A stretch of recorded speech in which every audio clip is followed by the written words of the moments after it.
Hello everyone, so let's start with the Mission INICET 2021. So in this session we will discuss head and neck clinical anatomy MCQ. So let's start with the discussion. Myself Dr. Monalisa. So before starting the session, I would like to give you the brief information about myself and about the platform. I have got a total of 8 years of teaching experience. Myself Dr. Monalisa, anatomy educator on the Unacademy app, and you can use my code ANAT10 for seeing my free session or taking the subscription of Unacademy. So for visualizing and for attending the whole session of free live sessions on the Unacademy platform, use the unlock code ANAT10. So you can download the Unacademy app and then you can use the code and you can unlock the session and be present for the live sessions on the Unacademy platform. My dear aspirants, I also want to tell you about the special class features. So when I am talking about the special class features, it is an interactive session where you can interact with the top educators of Unacademy platform. You can ask your doubts live. You can also be present for the polls, and polls are conducted where the learners can participate, raise your hand and ask your doubts and get it cleared right itself in the session. Okay, never miss a session. So when I am talking about a session, never miss a session, what does that mean? That means that you will get notification regarding the session. So when, for example, if you want to attend my session and you are attending my session on the special, so if you are able, you want to access the session, so that is important that you will follow me on the Unacademy app, and thereafter all the notification is about the session is given to you. So lecture notes, so all the notification will be received by you. After completion of the session, lecture notes PDF download can be done. So that means all the session of special class features you can get the PDF notes. This is a plus point. Anytime, anywhere, read from the top educators of Unacademy platform. So use the code ANAT10 as a referral code and be present for the session. Now plus subscription, what about the plus subscription? So when I am talking about the plus subscription, so in the plus subscription you can access both the live and the recorded version, study on the device of your choice, learn from the top educators of Unacademy platform, access more than 25,000 MCQs on the platform of Unacademy. So compete in live tests and quizzes, and in if taking the subscription of 1 year or more, you can also get and receive the notes, PDF notes along with the subscription. So just grab the opportunity, take the subscription, use the code ANAT10 and grab the opportunity. You will get 10% discount by using the code ANAT10. Now, what are the benefits of iconic subscription? Already told you about the benefits of plus subscription. Other than that, you can also get the benefit of iconic subscription, where there is merging of two great platforms in the medical fields. One is the Unacademy, another is the Prep Ladder. So already discussed about the positive points of the live sessions of Unacademy. I also want to summarize the positive point of iconic subscription with the Prep Ladder. So Prep Ladder, clinical integrated essential dream notes of the dream team of the Prep Ladder can be assessed, rapid revision, snapshots, QBank 3, active guidance, tags and most video lectures of the team of the Prep Ladder. All these can be assessed by you. So if you are preparing for next or NEET PG, just go for iconic subscription. My dear aspirant, I also want to give you the information about the highly effective QBank, 25,000 more high yield clinical MCQs from all the 19 subjects based on latest pattern of examination, includes a detailed explanation. Use the code ANAT10 and get 10% discount and take the subscription. Now, I also want to share a very important information. This information is about the free grand test targeting INICET examination and targeting FMG examination. So which is the date? 17th October is the date. So 17th October is the date where you can participate in the grand test. So on Sunday, so 2 to 5 p.m. is for INICET and 10 a.m. to 1 p.m. is for FMG examination. So get enrolled by using the code ANAT10 and be present for the session. So congratulations the toppers of Unacademy platform who has targeted NEET PG 2021 with a very good mark. So I want to congratulate them. I am proud to share their photographs on the screen. So I want to congratulate for them for their future tenures also. All the best, dear students. Now boost your medical preparation by taking the subscription. It's only valid from 11th to 14th October. I just want to tell 11th to 14th October, amazing limiting offers. So buy 2 years of subscription, get 4 months of subscription free. Take 12 month or 1 year of subscription and get 2 months of subscription free. Use the code ANAT10 to get 10% discount on the subscription. My dear aspirant, I also want to tell you about NEET PG subscription. So when I am talking about NEET PG subscription, two options, one is Iconic, another is the Plus. So that totally depends on you whether you go for Iconic and the Plus. So if you are the student of, if you are the students of first or second year, go for 3 or 4 years of Iconic subscription, and if you are the students of internship, you can take 1 year, or if you are a student of final year, just go for 2 years of subscription. So this is how you can target your examination. Use the code NAT10 and get 10% discount. So my dear aspirants, I would like to discuss the clinical MCQs of head and neck series. So let's start with this. So let's start with the question number 1. Okay.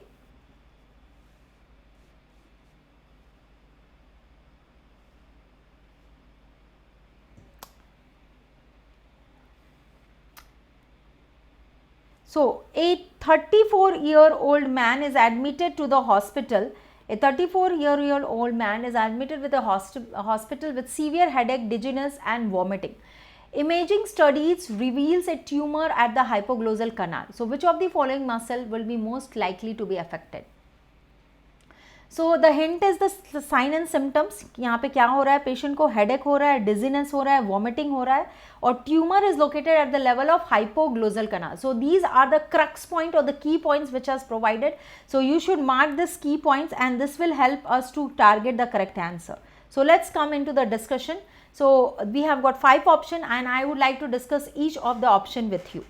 Now it is already known that the tumor is at the location of hypoglossal canal. So what is the location of tumor? Hypoglossal canal. So tumor at the hypoglossal canal, that means which nerve is compressed? Hypoglossal nerve or the 12th cranial nerve is compressed. So my dear students, so we have to see which of the following muscle is actually supplied by the hypoglossal nerve. So here the muscle is, and the correct answer is genioglossus. So genioglossus is the correct answer because it is getting innervation from hypoglossal nerve. So this is the reason that this is the correct answer. This is the reason that this is the correct answer. Now, why the other options are not correct? So geniohyoid is not the correct answer. Why? Because geniohyoid is getting innervation from C1 fibers which is traversing, joining with the hypoglossal nerve. So C1 fibers joining with the hypoglossal nerve, traversing through hypoglossal canal, and then it is giving innervation to geniohyoid. So actually C1 nerves with hypoglossal nerve running through and then giving innervation. So actually the most correct will be genioglossus, not the geniohyoid. C1 nerves and after traversing through hypoglossal canal, so then it is giving innervation. So we have to choose direct. So directly hypoglossal nerve is supplying genioglossus muscle. So this is the correct answer. Mylohyoid is not the correct answer. Why? Because nerve to mylohyoid is the innervation, and we know that nerve to mylohyoid is a branch of mandibular division of 5th cranial nerve, trigeminal nerve, mandibular division of 5th cranial nerve. Palatoglossus is not the correct answer. The reason is why it is not the correct answer, because it is getting innervation from vagus nerve which is also carrying the cranial part of accessory nerve. Again, thyrohyoid is not the correct answer because it is also getting innervation from C1 roots, C1, okay, geniohyoid C1 along with the hypoglossal, and thyrohyoid also C1 along with the hypoglossal nerve. So the correct answer is D, that is genioglossus muscle. Let's move on to the next one, question number 2. So before that, let me show you, this is the ansa cervicalis loop. You can see this is the hypoglossal nerve. C1 nerve is joining it and then it is giving innervation to geniohyoid and thyrohyoid.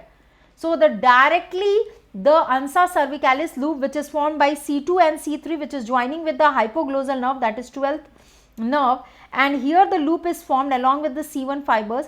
The loop is directly giving innervation to omohyoid superior and inferior belly, sternohyoid and sternothyroid. So many times it has been asked in the MCQ that which of the infrahyoid muscle is not getting innervation from ansa cervicalis loop. So the answer is thyrohyoid. The answer is thyrohyoid muscle which is not getting innervation directly from the ansa cervicalis loop. Let's move on to the next, question number 2. Okay. A 35-year-old woman is hospitalized due to cavernous sinus thrombosis resulting from an infection on her face. Which of the following is most direct route for the spread of infection from the face to the cavernous sinus? So, the route A, option A is pterygoid venous plexus, option B is superior ophthalmic vein, option C is frontal venous plexus, option D is basilar venous plexus, and option is parietal emissary vein. 5 options are there, you have to give me the correct answer. Which is most direct course or the route for the spread of infection from face to the cavernous sinus? So, this is the hint provided and this is the key point which is mentioned in the MCQ. So, following this key point you have to give me the right answer. So, I will give you 30 seconds, you just mark the correct answer. Whether it is A, B, C or D or E. So, let us move on the option and come up with the right answer. Actually, the correct answer is. So, actually the correct answer is superior ophthalmic vein, and why it is the correct answer I will tell you. The reason why it is the correct answer is superior ophthalmic vein directly drains into, actually it directly drains, it is a direct tributary of, cavernous sinus, and actually infection from the danger area of the face will drain into via facial vein. It drains into superior ophthalmic vein, and we know that superior ophthalmic vein is a direct tributary. So, this is the best suitable answer.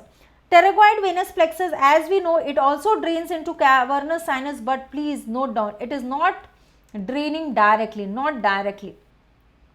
So, not directly. So, it is not the correct answer. Pterygoid venous plexus will drain not directly, it will drain along with inferior ophthalmic vein. So, not directly, it takes either along with inferior ophthalmic vein. So much of emissary veins are there which forms communication. So, it is not a direct tributary. Frontal venous sinus also not draining directly. Basilar venous plexus is also not draining directly, and emissary vein is not also, it is also not draining directly. Actually, basilar venous plexus will connect with the inferior petrosal sinus. So, what is the route? The route is inferior petrosal sinus. So, it will connect along with inferior petrosal sinus and then drains into the communication with the basilar venous plexus, and then drains, forms a communication with cavernous sinus. Parietal veins, emissary vein is also not directly, actually parietal and frontal venous plexus, these two is also not directly draining, So, only the direct tributary which is mentioned here is superior ophthalmic vein. I would like to show you a diagram and it will be crystal clear by seeing that diagram. So, my dear aspirants, can you see here? So, in this diagram you can see the communications and the tributaries. So, when we are talking about the tributaries, so the 3 sources of tributaries are there. One is from the orbit, the other is from the meninges, and the third source is from the brain. And the tributaries are from the orbit, 3 sources: superior ophthalmic vein, inferior ophthalmic vein and central vein of the retina. Superior ophthalmic vein, inferior ophthalmic vein and central vein of the retina, direct tributary, and superior ophthalmic vein was provided in the option, so it was the correct answer. From the meninges, the direct tributary is to sphenoparietal sinus, middle meningeal vein. It is sphenoparietal sinus and middle meningeal vein. These are the 2 direct tributaries from the meninges. From the brain, we have got 2 tributaries, superficial middle cerebral vein and inferior cerebral vein. Superficial middle cerebral vein and inferior cerebral vein. If I talk about the draining channels, see here, the draining channels are here shown. The draining channel is superior inferior petrosal sinus forming communication.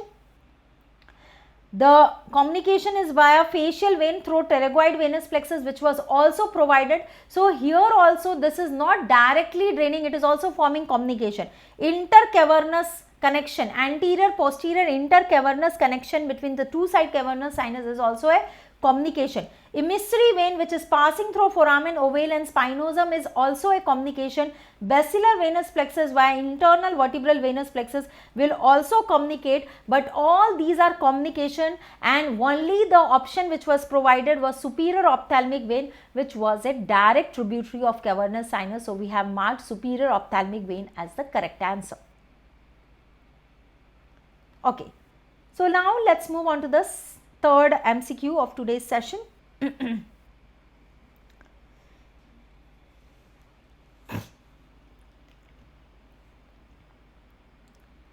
A 34-year-old man who swims regularly presents to your office with an external ear canal infection, otitis externa. The patient coughs during the inspection of the external auditory meatus with a speculum.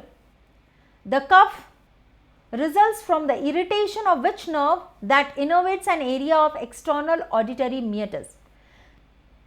So, 5 options are provided: vestibulocochlear nerve, vagus nerve, trigeminal nerve, facial nerve and accessory nerve. The key point which is provided here is external ear canal infection. External ear canal infection, which is called as otitis externa.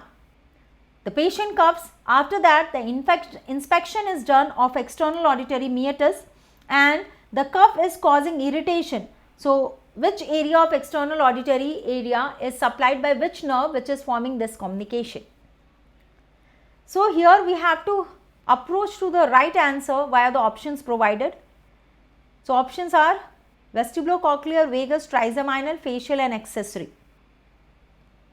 So, here key point is that stimulation of external ear canal by a speculum and examination is done and it is causing cough. So, we have to correlate these 2 points and mark the correct answer. So, let us come up with the options provided. Vestibulocochlear nerve. One of the option is vestibulocochlear nerve. My dear aspirants, it can't be the correct answer, and the reason is why it can't be the correct answer. The reason is vestibulocochlear nerve innervation is associated with inner ear. It is not associated with external auditory canal, so it can't be the correct answer. So, wrong.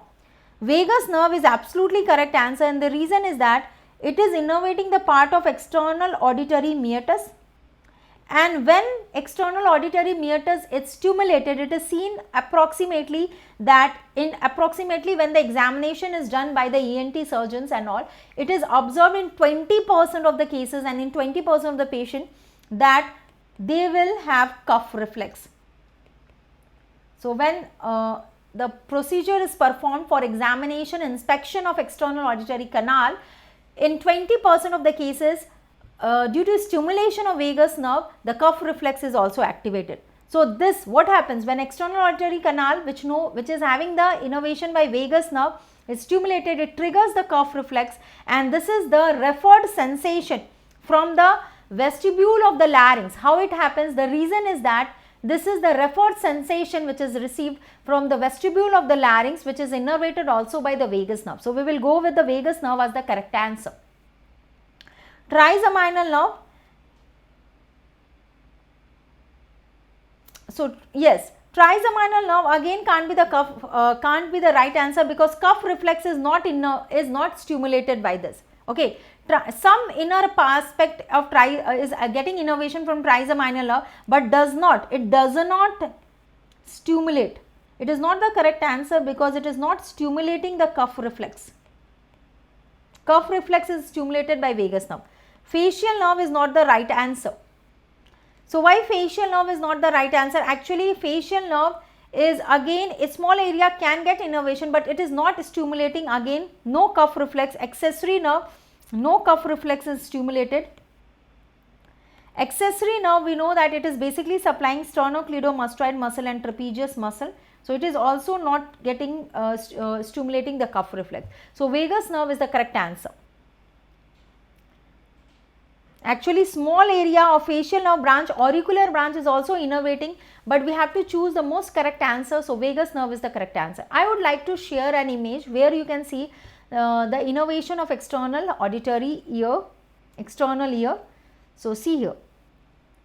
This is the diagram where you can see the important nerves innervating are the branch, outer aspect and the anterior aspect. Great auricular nerve, glossopharyngeal nerve branch is also involved. Auriculotemporal branch from the 5th and auricular branch of vagus nerve. So, you can see here the vagus nerve is stimulating. Also, the posterior part of external ear along with the lesser occipital and great auricular nerve. So, a wide area of the external ear is having vagus nerve innervation. So, it will get stimulated when the speculum is introduced for examination of the ear, and external auditory canal is also examined, and it will also stimulate the referred sensation from the larynx, vestibule of larynx, and it can lead to cough reflex. Let's move on to the next, that is question number 4.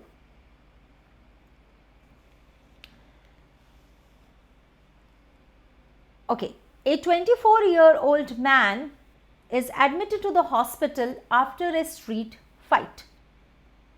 Radiographic examination reveals an inferior blowout fracture of the orbit. Orbital structure could most likely to be found inferiorly in which of the following space? So, the hint provided, so how many options are there? 5 options are there, and which are the sinuses which is given as the option? Ethmoidal air sinus, frontal air sinus, the maxillary sinus, the nasal cavity, and the sphenoidal air sinus. These are the options provided, and we have to select the right option among the options provided. So, the hint which is provided, that radiographic examination, what is the radiographic examination revealing? Inferior blowout fracture of the orbit. Inferior blowout means the floor of the orbit is involved. Orbital fracture most likely in the inferior direction is involving which of the following spaces or the sinuses or the nasal cavity. So, for attempting the right answer, we have to know exactly what is the relation of the sinuses. So, let us move on with the options firstly. So, actually the correct answer is maxillary sinus, and the reason why this is correct, why the maxillary sinus is the correct, because this is the sinus which location is, the sinus, that is maxillary sinus location is inferior to orbit. It is lying inferior to the orbit, so this is the correct answer. So, any trauma to the inferior body wall of the orbit would likely displace the orbital structures, and actually this is the maxillary air sinus which is lying forming the part inferior to the orbit is quite oftenly injured when there is a direct blow. So, maxillary sinus is the correct answer. So, nasal cavity, no doubt it is not, the blow is not on the medial aspect, so it is not involved. Why sphenoidal air sinus is not the correct answer? If I talk about sphenoidal air sinus, it is located more deeper aspect. It is lying in the deeper facial region. And if we talk about, it is postero-inferior. So, sphenoidal air sinus relation with the orbit is postero-inferior and on the most deeper aspect. Frontal sinus again is not the correct answer, because frontal air sinus is lying superior to the orbit, not inferior. It is situated, or the relation is lying superior to the orbit, not inferior. Ethmoidal air sinus again is not the correct answer, and the reason is that this is lying supromedial to. What is the relation? The relation is supromedial to orbit. The relation is supromedial to the orbit. So, this is not the correct answer. So, clearly if you see the diagram, you will be clear about the relation of maxillary sinus. So, let me tell you that, and let me just show you this view.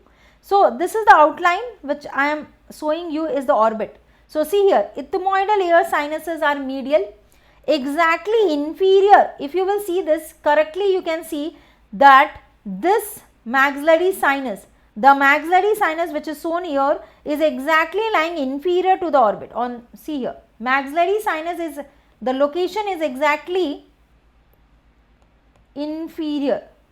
The location is exactly inferior to that of orbit,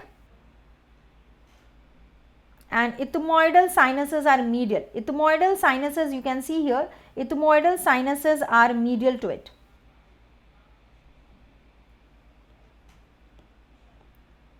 This is the orbit.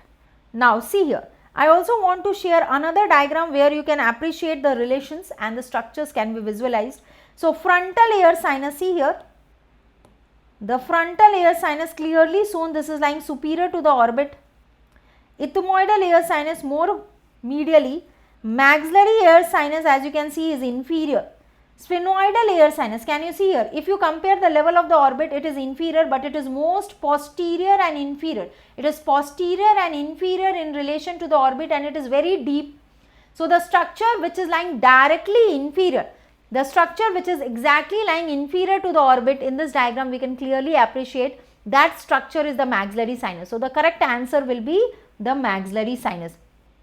So, a direct blow or hit on the orbit will lead to the injury of which sinus? Maxillary sinus. So, maxillary sinus is the correct answer. Got it? Now let's move on to the next MCQ. So we have got maxillary sinus as the correct answer. Question number 5th. Arachnoid villi allows cerebrospinal fluid to pass between two of the following spaces.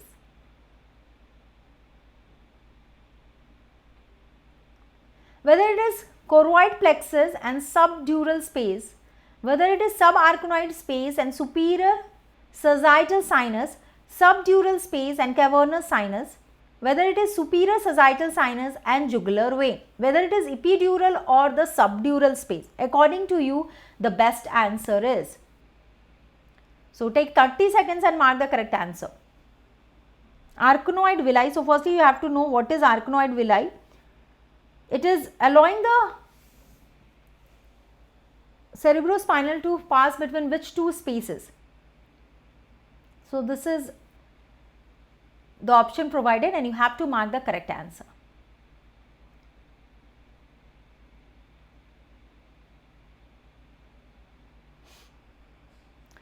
So actually the correct answer is B, subarachnoid space and superior sagittal sinus. So I would like to show you a diagram for it also. Actually the most correct answer is subarachnoid space and superior. Arachnoid villi is actually an extension of arachnoid matter. We have got 3 layers as we move from outside to inside: dura mater, arachnoid matter and pia matter, in which arachnoid and pia together is called as leptomeninges, and the dura is the tough mother, C is the outermost and the fibrous, and inside to dura, inner to dura is the arachnoid. So from the arachnoid we have got an extensions which is called as arachnoid villi. This extensions of arachnoid matter will be seen protruding into the superior sagittal sinus. The arachnoid villi allows proper drainage of CSF into the venous blood stream from the subarachnoid space in which the CSF is circulating. So these villi is very crucial for the proper circulation of CSF. So the correct answer will be B, subarachnoid space and superior sagittal sinus. So let me write it, then I will show you this details also.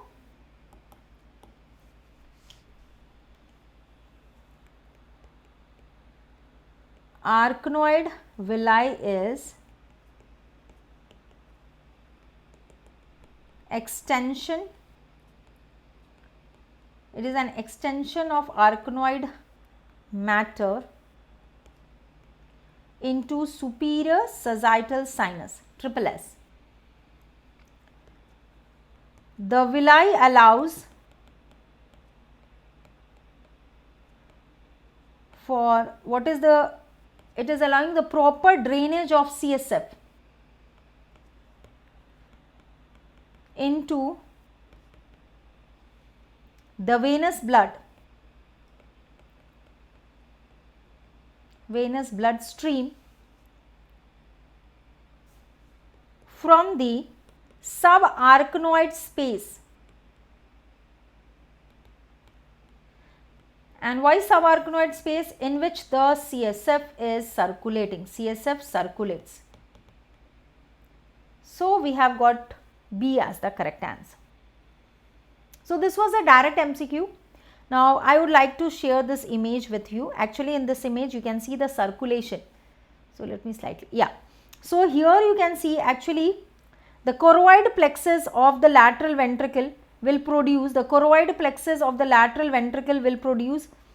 the maximum amount of CSF.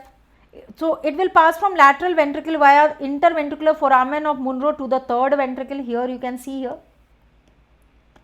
This is the line which is showing you interventricular foramen passing into the third ventricle. From third ventricle it passes via cerebral aqueduct and it will reach the fourth ventricle.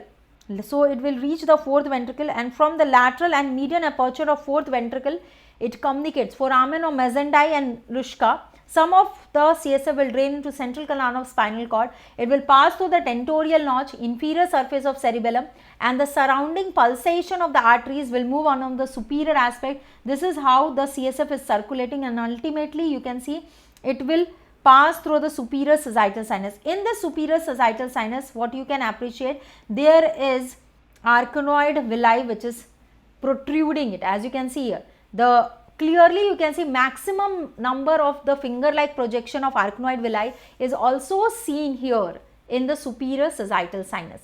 So we have got B as the correct answer. So we have done with this. Before ending the session, what I want you to tell, that those who are interested for seeing the free sessions on the Unacademy platform, my dear aspirants, there are many free sessions. So for taking the subscription also, you can use my code, that is ANAD10. And if you want to see the free sessions of the Unacademy platform, actually what is the pathway of seeing the free session? Download the Unacademy app. सबसे पहले आपको क्या करना है, आपको download करना है Unacademy app. So download the Unacademy app.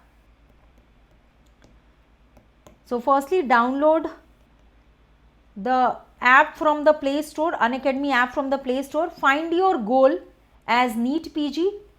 Then either you can find the educator by like for example mine, Dr.Monalisa special free sessions, links will be provided, or you can also get the links of upcoming free sessions. So join this, any of the free session, not only of mine, of any educator, you can see free by using the code ANAD10. You can unlock. If you are using this code or if you are seeing the session for the first time, then you have to use this code ANAD10.